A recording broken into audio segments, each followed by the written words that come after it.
Hi there, and welcome to another video of CodeRash with Gaurav. This video is a continuation in the series of algorithms and data structures. And as we promised in the last video, we'll be talking about the bigO notations. How do we compute time and space complexity of the solutions that we write? So let's begin. In this tutorial, we will learn what are asymptotic notations. If you are not familiar with the word asymptotic notations, you must have heard about time and space complexity of code.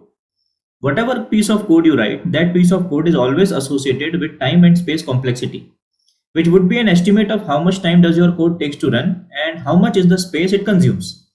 We will look at what are asymptotic notations and how do we calculate time and complexity. If you are preparing for interviews of data structure, problem solving and algorithms, you would be mostly asked about determining these complexities of your code. We will determine time and space complexity of a code or algorithm using asymptotic notations, and of which most popular is bigO notation. So we will also look at what is bigO notation and how do we determine it. So let's start and let's deep dive into what are asymptotic notations. Like we just said, any code that you write, it will take some time to execute and it will consume some amount of memory. Determining complexity of a code is all about determining how much time does it take and how much amount of memory it is going to consume. We want to get an estimate of that. And this is how we also are going to compare algorithms and compare code. This algorithm or that particular code takes lesser amount of time or consumes less memory. So this is how we are going to compare algorithms as well. The efficiency of an algorithm depends on the amount of time, storage and other resources that are required to execute that program or that algorithm. And that efficiency is going to be measured with the help of asymptotic notations.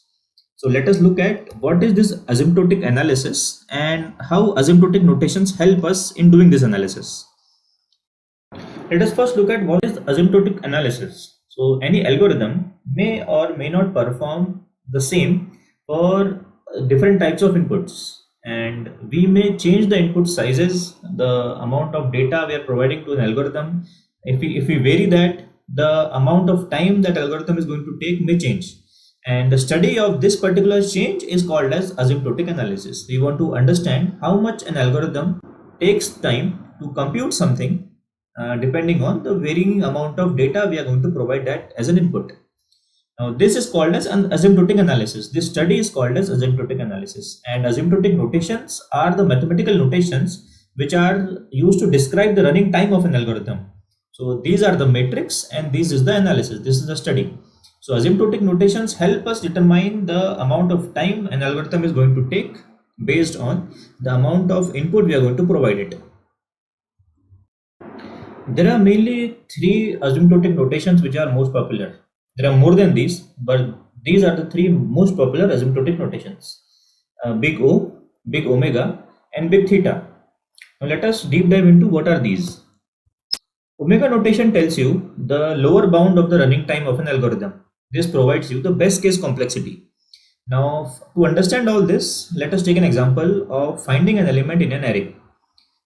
What if you are able to find an element in an array at the first index only? Like as soon as you started searching for an element in some array, you always find that in the first position itself, so that the amount of effort you are going to spend is highly reduced.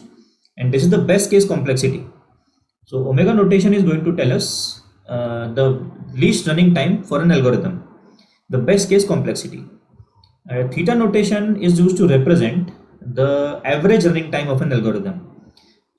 Let's say that you wanted to find an element in an array and you always find that in the middle index, so that you are always having an average case complexity, so that you don't have to traverse that array for the entire length. You are always finding it at the middle ground, and that is the average case complexity of this particular algorithm. So theta notation is used to describe that particular time complexity where it takes the average running time. bigO notation represents the upper bound of the running time of an algorithm. Say that every time you are going to find that element at the last index, so that the amount of time you are going to spend would be the max.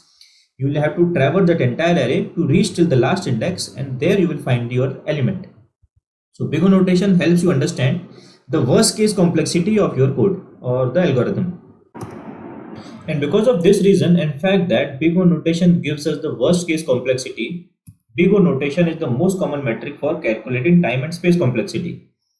And because it gives us the worst running time of an algorithm, we are always interested in knowing the worst case scenario and then optimizing it further.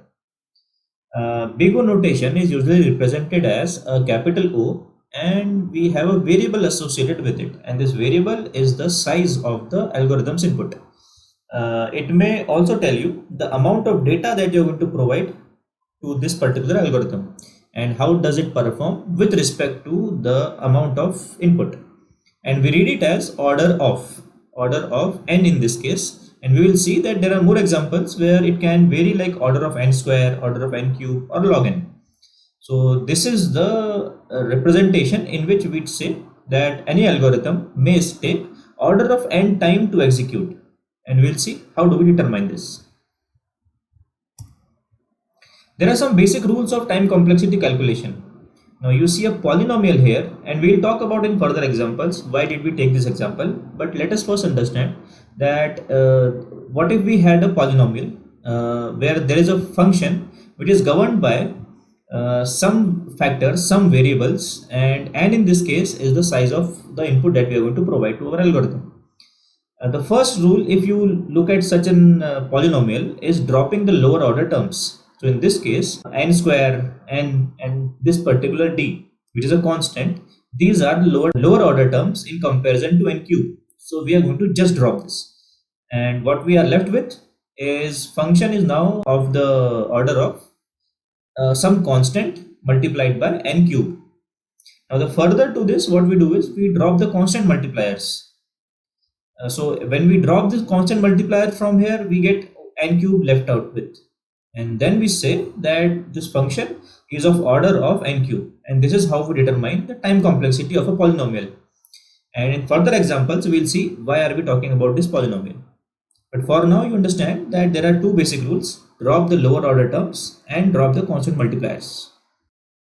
We are now going to see how do we determine time complexity of the code blocks that we are writing. So let us take an example of simple expressions. Something like we are just doing the sum as an expression, and this is just a single statement. So in this particular example, you can see that there is no variable input. So this guy is going to just take a constant time, and this time is independent of the amount of input that you're going to provide to this particular problem. It is just going to sum two variables and store this in C. Similarly, this could have been a function which takes two inputs and returns the sum of it.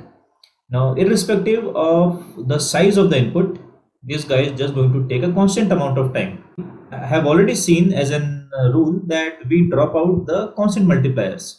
So what we are left with is order of 1 or a constant time. We read it out as a constant time, but we say that this function runs in order of 1 time, because this is going to take the same amount of time irrespective of the input size. So these simple expressions are going to just take order of 1. Let us take an example of a loop. What we are doing in this case is we have a function to which we are providing an array and an element to find the index of. So we assign index as -1 to begin with. We are looping through that array, and as soon as we find that element, we are assigning the right index, breaking out, and then we are returning that index. So here there are multiple things that we are doing.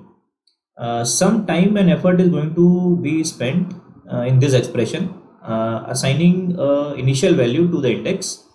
Some time will go in returning as well. So we just saw an example that these simple expressions take a constant time. So we add a b as a factor in this polynomial, and we are going to loop. So this loop is now depending on the array's length, and that is where there is a factor of n that is coming into our polynomial, and this guy is going to go through the entirety of this length of this array, find that element as a match, and assign this index. And these all are, let's say, going to take a constant time, because this if statement is not depending on the size of this array. So let's say that this also takes a constant time, which is a, and this constant time is to be taken every time for the length of this array. So that is why a into n plus b. Now, based on our rules that we just saw, we are going to drop the lower order terms, which is going to be b in this case, and we are also going to drop the constant multipliers, so we are left with n. So we can say that this particular algorithm or this particular function, this code block, takes the order of n as the time to execute, and we call it a linear time, and it grows along linearly with respect to the amount of input, the amount of the input size. As an example also, you can say that if this array had 10 items, you will have to run this inner loop 10 times. If it has 1000 items, it would have had to run 1000 times. So it grows linearly, and that is why we say that this is going to take order of n time. Now let us take an example of nested loop, which is very popular. In this case, we have an array, and for the size of array, we are going to run the outer loop, and for the same size of array, we are also running an inner loop. So, if you say that this console log takes a constant amount of time, which is, let's say, a, and you are going to run this a for n times into n times, that is why you are seeing n square here. So if there were 10 elements in that array, this console log would have been executed 100 times in this particular case, because 10 times you are running the inner loop and the outer loop is also running 10 times. So for each element of the outer loop, this guy is also going to run 10 times. So n square here. If you have this kind of a polynomial, again by the same formula, we will drop the constant addition, the lower order terms, and the constant multipliers. So we are left with our n square.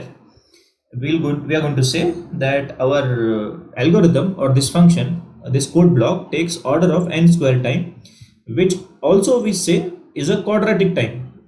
If the array had 10 items, we will have to run this console.log 100 times. If it had 1000 times, we'll have to run 1000 into 1000 times. And that is how we arrive to n square for time complexity. So we say that our time complexity for this loop or any kind of a nested loop is order of n square. Let us take an example where we are breaking down the problem size, and every time any iteration or anytime you solve a part of the problem, you are just taking off the size of the problem to the half, and you are not dealing with the other half, you are only dealing with the first half. That means you are always reducing the problem size and you are just dealing with one part of it. One classic example of this is binary search. In binary search, we have an array which is a sorted array, and let's say that you want to find an element. What we start with is the middle index, and then we determine what size of the problem, what part of the problem we should deal with next. Either it is right side of this array or the left side of this array. If it is higher than 7, we will take this subset of this array, like 7 to 13, and then we will only focus on that. That means 1 to 6 is the part of the array which we never dealt with. That means every time we are trying to solve this problem one step at a time, we are just taking a part of it and throwing away the rest of it. Such cases are determined by log n complexity. So it is going to take log n of the time. So this takes order of log n or logarithmic time complexity. So every time you deal in a situation where you are trying to break down the problem and you are just throwing away one part of it and you are only dealing with one, that time you can say that you are taking logarithmic time complexity. And say that the same case here, console log would have taken a constant time, some other constant time you would be having in your function, say returning it or something like that. In that case, we are going to drop this constant addition, a constant multiplication, and you are left with order of log n. Now let us see how do we determine the time complexity of an entire code block. And this is going to be very beneficial in the interviews that you're going to give. You will solve a problem first, and then the interviewer will ask you to determine the time complexity of the code that you have written to solve a problem. And then if the interviewer thinks that you can further improve, then you will have to also further improve on the time complexity of the solution. So let us see if we have written a long piece of code, some code block, how do we determine the time complexity of that entire block. And that is where we are going to form the polynomial, and the parts of this polynomial are the complexity of those individual parts. So let's say we have already seen this loop and nested loop. The loop is going to take order of n complexity and nested loop is going to take order of n square complexity. Now in this code block, let's say we were defining an array. This part is going to take a constant amount of time. Now let us see how do we deal with if-else conditions. Now this part doesn't have an else. This is just a if, and let's say that this is going to be executed for most of the cases, and that is where we determine the complexity of if else cases, because we want to determine the complexity in the worst case. And we will see if and else what takes most amount of time. In this case, the if will take order of n complexity because it's a loop, and else case would have taken order of n square complexity because it's a nested loop. And because we want to determine the time complexity of the worst case, we will make an assumption here that for most of the cases else would be executed, and we'll consider the complexity of the else part, not the if part. And because this is not having any else, let us just add this part. So this is going to take a into n. That is what we are adding as the first part of the polynomial. And out of these two, if and else, we'll assume that else is going to be executed for most of the time, and because it has the worst complexity of order of n square, we are going to have c into n square added to our whole polynomial. And we are adding a constant time for the other things that we are doing in this entire code block. We are going to add d. Now based on the same formula that we had, dropping the lower order terms and dropping the constant multipliers, we are left with n square here, which is order of n square. So for the entire code block, you can say that your time complexity is going to be order of n square. Now based on this rule, I recommend you going and looking at some sorting algorithms, searching algorithms, looking at the code, and you should be able to determine the time complexity of that entire code block. Now how do we compare and see that what is better for us and what is good for an algorithm? How do we compare algorithms based on the big O time complexities? So if we take order of n and order of 1, out of these two, order of 1 is going to be taking lesser time, which is a constant time. Log n is still optimal, which takes logarithmic time. Linear time, order of n, n log n, n square, n cube, these are supposed to be the bad zone.